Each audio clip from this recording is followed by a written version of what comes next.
Análisis situacional. Si el escenario de un eventual fracaso de la convocatoria a un referendo revocatorio presidencial estaba previsto, era previsible, ¿qué pasó? ¿Por qué no hubo una estrategia alternativa?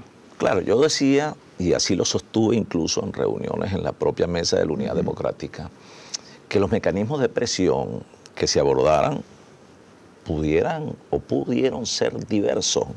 No estamos hablando exclusivamente de acoger el camino del referéndum, sino que a la par de eso, bueno, también ampliar nuestra base de acción en la materialización de las elecciones regionales.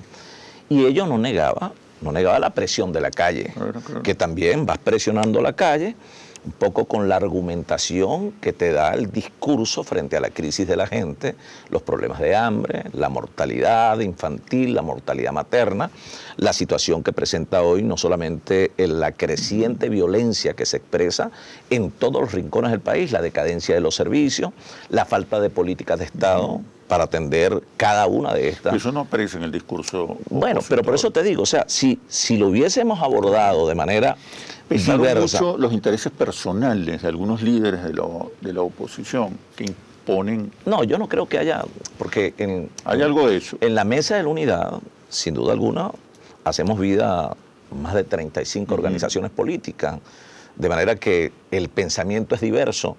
Y podemos tener muchas diferencias, como en efecto las tenemos. Pero creo que al ponernos de acuerdo en una estrategia, pueden haber fallas, como las hay en cualquier organización colectiva. Digo que cuando se planteó, por ejemplo, esto de abordar la calle, las regionales, el referéndum, nada negaba la posibilidad de un buen acuerdo político para una transición democrática en paz, que yo creo que es lo que reclama la mayoría del país hoy. Tú, hablando de eso, ¿tú crees realmente que la solución de los problemas económicos, sociales del país pasa por la salida de Maduro? Que al día siguiente están resueltos todos los problemas. No, yo lo que creo es que no se trata en esta fase de diálogo que se ha planteado con el acompañamiento del UNASUR y del Vaticano, no se trata exclusivamente de salvar un gobierno, no se trata de la figura exclusiva de un presidente, de un funcionario. Se trata de abordar el cambio de un modelo que desfasó en el tiempo, que fracasó, y ese cambio de modelo tenemos que hacerlo en condiciones de estabilidad, o en condiciones de gobernabilidad.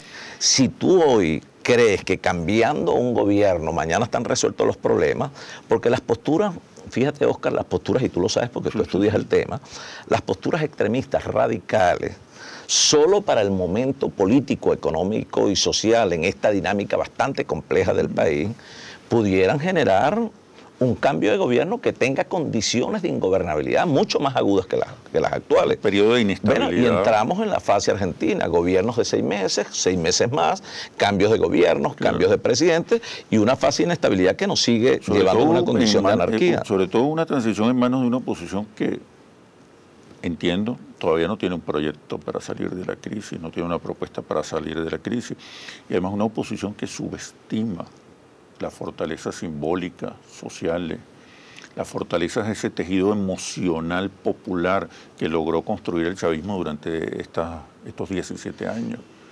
Cambiar la correlación de fuerzas electoral no es suficiente. Me refiero a que hay que cambiar la correlación de fuerzas sociales, simbólicas, que hoy, en nuestra opinión, favorece al chavismo. Claro, pero tú te pones a ver en la realidad práctica de la calle, el chavismo ha perdido se ha desconectado de la realidad de la gente. Mucha gente que nosotros conocemos se siente hoy no solo defraudada, se siente sin esperanzas y decepcionada de un gobierno que prometió en el marco de un proyecto de país previsto en la Constitución, proyecto que nosotros abrazamos.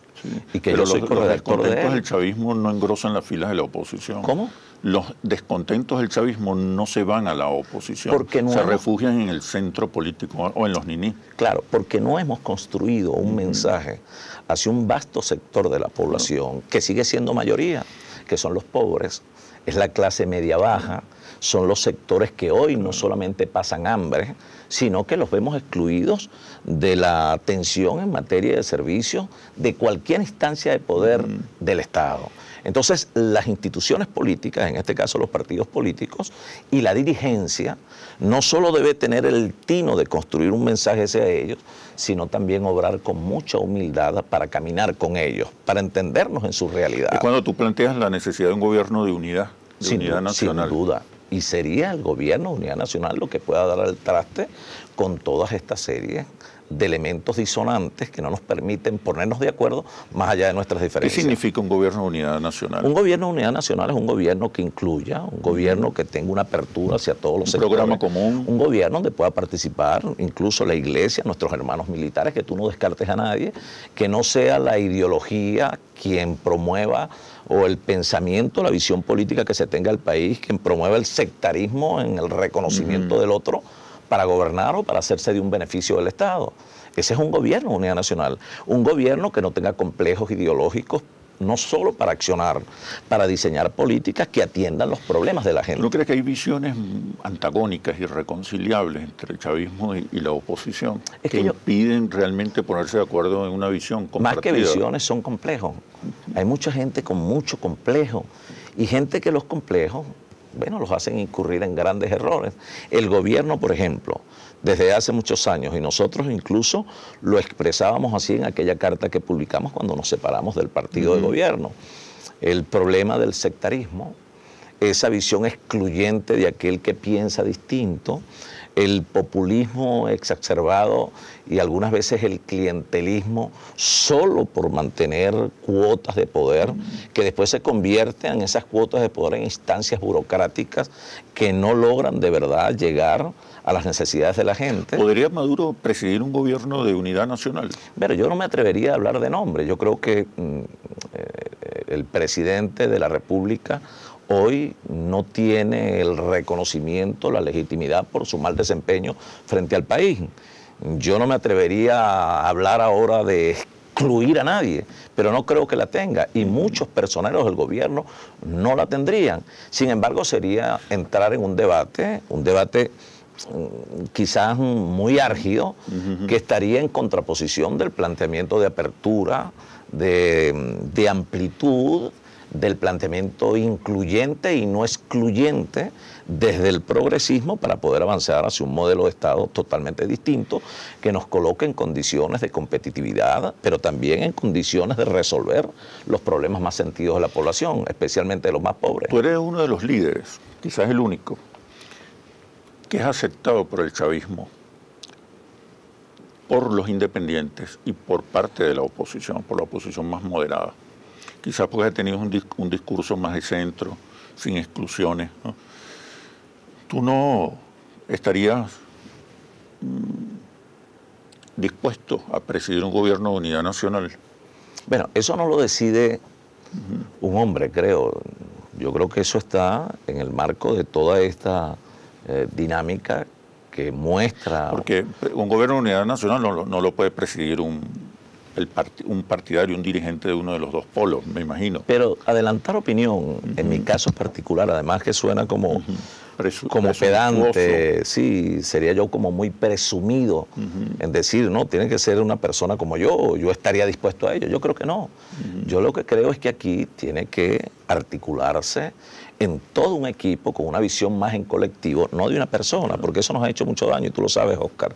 Eso del Salvador, el que va a resolver los problemas del país son muy agudos, la crisis es estructural en todos sus órdenes y yo creo que de lo que se trata aquí es de que hayan mínimos acuerdos en el marco de la Constitución, que esos mínimos acuerdos nos puedan llevar a una visión de país en la construcción de un modelo distinto, con una dirección y un liderazgo que interprete a todos los sectores y que no sigamos repitiendo los errores del pasado. ¿Es posible, dados los niveles de polarización, confrontación, amenazas mutuas? ¿Eso es posible? Pero absolutamente. Si no, veámonos en el espejo de Colombia. ¿Cómo es que Colombia... Hay varios espejos. España, Colombia, Chile, Nicaragua. Que tuvieron que ceder. Bueno, y no solamente frente a crisis económicas, frente a crisis políticas, que a la final no solamente fue que cedieron, obraron inteligentemente Y ese es el diálogo al que nosotros nos referimos. Incluso yo digo que más que diálogo, entendimiento, una buena negociación política por el país. Entonces, cuando nosotros decimos que dialogar no es claudicar, cuando hemos dicho diálogo, el diálogo es consubstancial a la política y es un hecho generador de democracia en cualquier parte del mundo, bueno, yo creo que allí está un instrumento válido para lograr esos acuerdos y decir, no se trata de una persona. Bueno, ¿cuántas personas calificadas no hay en el país, pero más que calificadas, responsables y comprometidos en generar un verdadero cambio, más allá del interés de mi partido, más allá de la visión política que yo tenga, donde comience reconociendo al otro para poder avanzar en la solución de sus problemas, independientemente de que vote o no vote por mí? Ese es un discurso que puede tener mucha conexión con el sentimiento nacional. ¿Cuál sería el rol de Avanzada Progresista, el tuyo en particular, para promover esta idea? Pero la respuesta, cuando regresemos a los comerciales. De acuerdo. Ya venimos. ¿Qué sucede en el país? Tendencias del acontecer nacional en Análisis Situacional.